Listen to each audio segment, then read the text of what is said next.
Hello and welcome everyone. Welcome to another lecture of data science.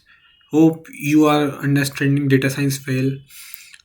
And today's lecture is all about logistic regression modeling. So basically, we have understand about regression in our previous video. Now we will discuss about logistic regression. It is different from the data regression.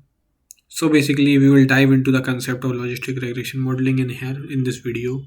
Hope you are understanding the previous videos. If you have not checked out those previous video, you need to check those out because if you are directly watching this, you are not going to get anything. So do check it out from the first video till this video and stay tuned for next video I'm going to upload very soon. So let us discuss about logistic regression modeling. Understanding the logistic regression equation.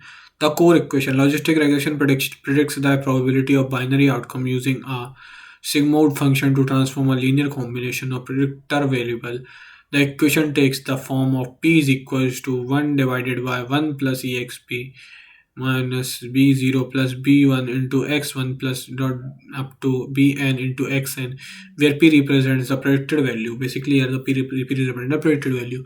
Sigmoid function. The sigmoid function as shaped maps any input values to a probability between 0 and 1.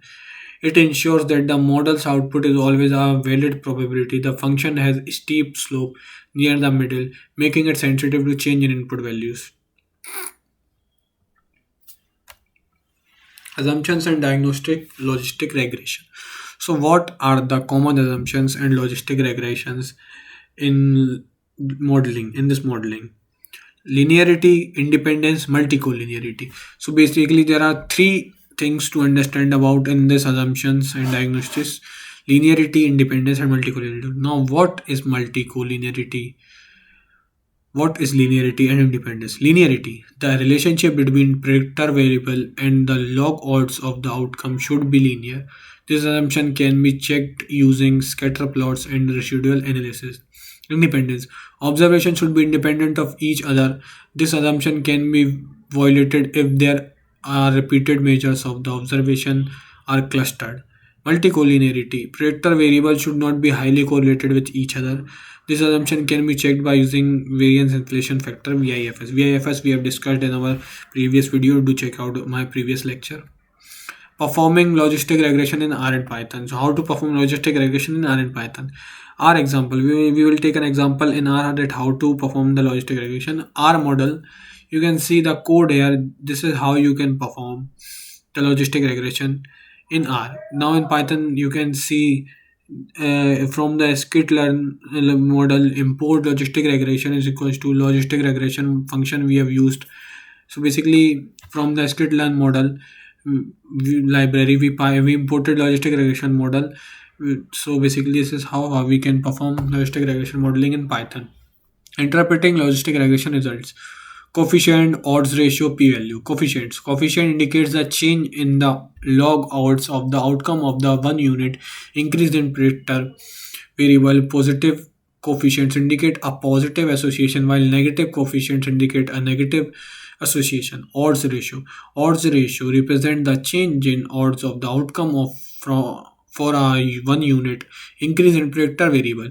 An odds ratio greater than 1 indicates an increased odds of the outcome, while an odds ratio less than 1 indicates a decreased odds out of the outcome. P-value. P-value indicates the probability of observing the observed result if the null hypothesis were true.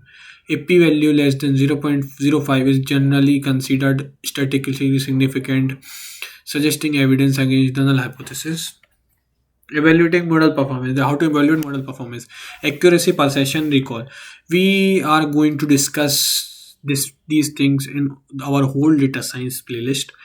Data science will be revolving around these terms: accuracy, precision, and recall, as these terms are very important. We have discussed these terms earlier before also. Accuracy means the portion of correct classified instances. Precision means the proportion of correctly classified positive instances among all classified positive instances. Recall, the proportion of correctly classified positive instances among all actual positive instances. Position regression, Poisson regression modeling, count data. Count data assumption and application. There are basically three steps in this. Count data. Poisson regression is used to model count data representing the number of events occurring within a specific time period of a space. Assumption. The key assumption is that the mean and the variance of the count data are equal. This assumption can be checked using a variety of diagnostic tests. Poisson regression is commonly used in healthcare, insurance, and finance to analyze events counts like hospital admission, insurance claims, and stock trades.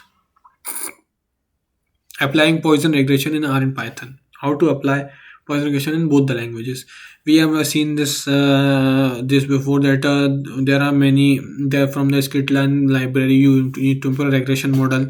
So basically, we have learned this before, and you will again see on the screen. You can again see on the screen at how to use Poisson regression in R and Python. So basically, this is how you use Poisson regression in R and Python.